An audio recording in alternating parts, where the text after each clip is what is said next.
Good morning everyone. চলে এসেছি আজকে আবার একটি নতুন ক্লাস নিয়ে। আজকের ক্লাসটি সম্পূর্ণ অন্য ধরনের। আমাদের ক্লাস 11-এর ফার্স্ট সেমিস্টারের পরীক্ষা শেষ হয়ে গেল, তো আমাদের সামনের মাস থেকেই সেকেন্ড সেমিস্টারের ক্লাস শুরু হয়ে যাবে। তো সেকেন্ড সেমিস্টারেও আমাদের টোটাল 35 নম্বরের পরীক্ষা হবে, 35 নম্বর, এবং টাইম থাকবে কিন্তু 2 ঘন্টা।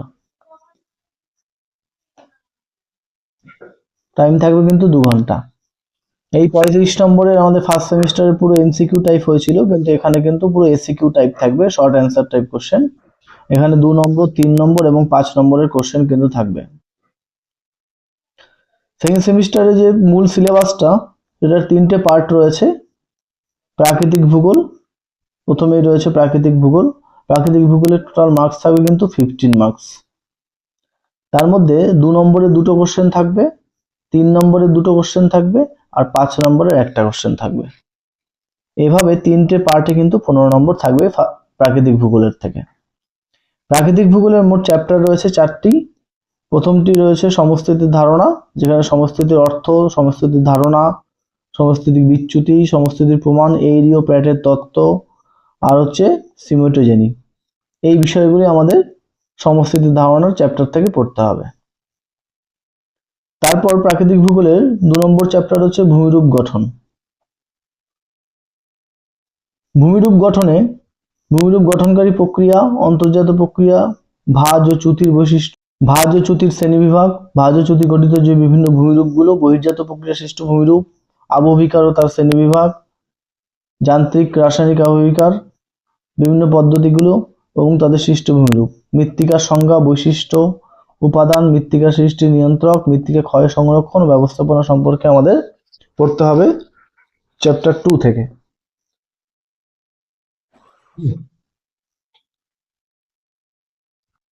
এবার প্রাকৃতিক ভূগোলের 3য় চ্যাপ্টার, যার কিছুটা অংশ আবহাওয়া জলবায়ু আমরা ফার্স্ট সেমিস্টারে পড়েছি।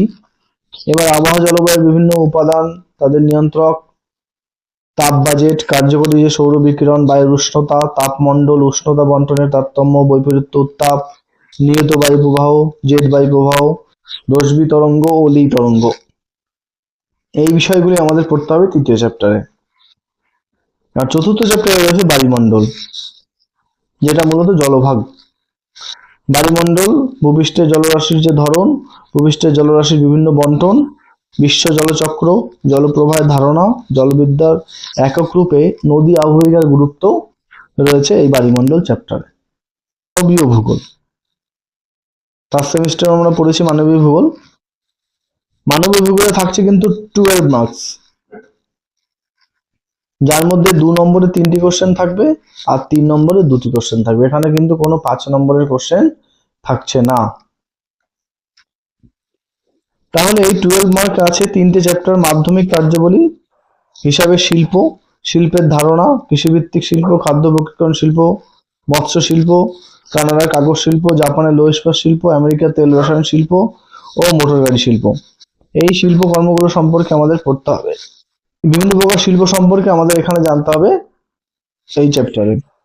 মানবিক ভূগোলের 2য় চ্যাপ্টার রয়েছে পরিষেবামূলক কার্যাবলী।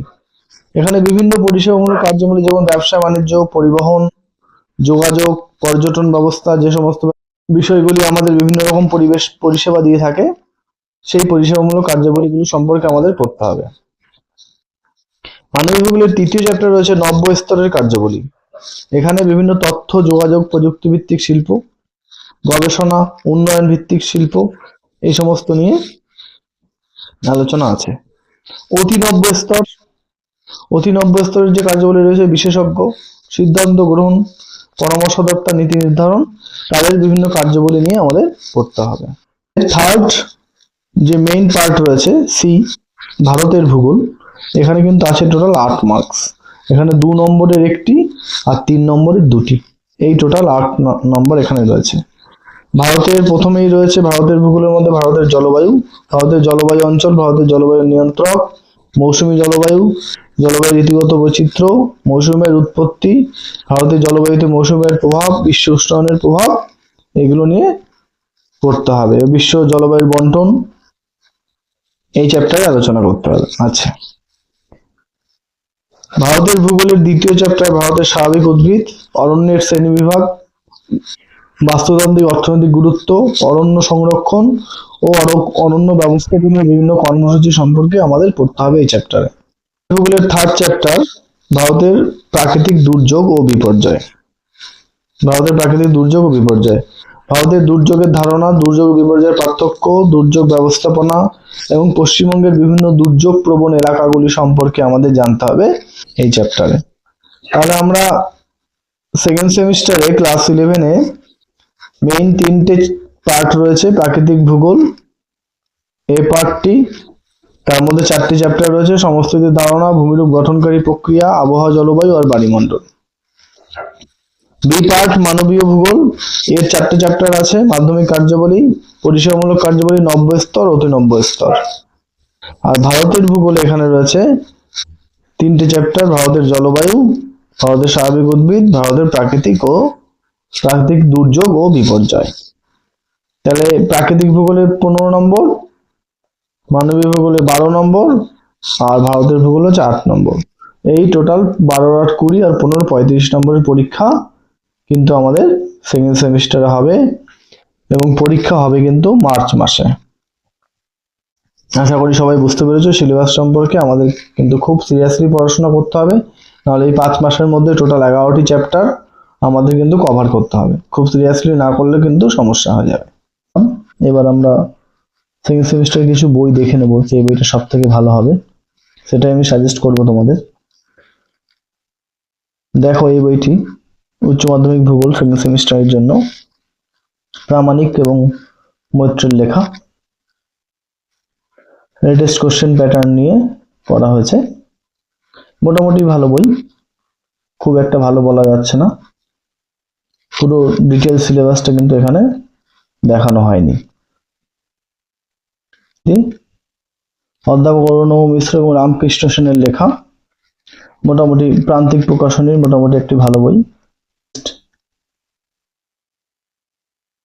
আমরা আলোচনা করব রায় ও মার্টিনের ভূগোল বই, এটি ডক্টর যুধিষ্ঠির হাজার, ডক্টর গোপাল চন্দ্র বণিকের লেখা। ঠিক আছে, মোটামুটি। নেক্সট আরেকটা বই সেকেন্ড সেমিস্টারের, পারুল প্রকাশনীর, দেখো, ডক্টর অজিত কুমার শীলের লেখা। এটাও মোটামুটি বলা যায়। এবং লাস্ট যেই বইটা কথা আমি স্পেশালি বলবো সেটা হচ্ছে বিবি কুণ্ডুর আধুনিক ভূগোল, রবীন্দ্রনাথ মোড়কের লেখা। এই বইটা কিন্তু খুবই ভালো বই এবং সিলেবাস ভিত্তিক সম্পূর্ণভাবে আলোচনা করা আছে। এই বইটা পড়লে কিন্তু তোমাদের পুরো সিলেবাসটাই কভার হবে এবং কোশ্চেন প্যাটার্নটাও ভালো করে ফলো করা আছে, সব দিক থেকেই ভালো হবে। এই বইটা তোমরা সবাই ফলো করতে পারো, খুবই ভালো বই সেকেন্ড সেমিস্টারের জন্য। যেহেতু সব এসিকিউ কোশ্চেন আসবে, সবই ভালো করে ডিটেলসে বর্ণনা করা আছে। বইটা আমি দেখেছি খুবই ভালো করে। এবং এই বইটাও খুব ভালো হবে। এই বইটা আমি কিন্তু স্পেশালি সাজেস্ট করছি সবার জন্য। এই বইটা পড়লে সেকেন্ড সেমিস্টারে কিন্তু সব কোশ্চেন কমন পাওয়া যাবে এবং খুব ভালোভাবে লেখাও যাবে। তোমরা বুঝতে পেরেছো? সবার ভালো লাগলে অবশ্যই লাইক, শেয়ার এবং সাবস্ক্রাইব করবে। ধন্যবাদ।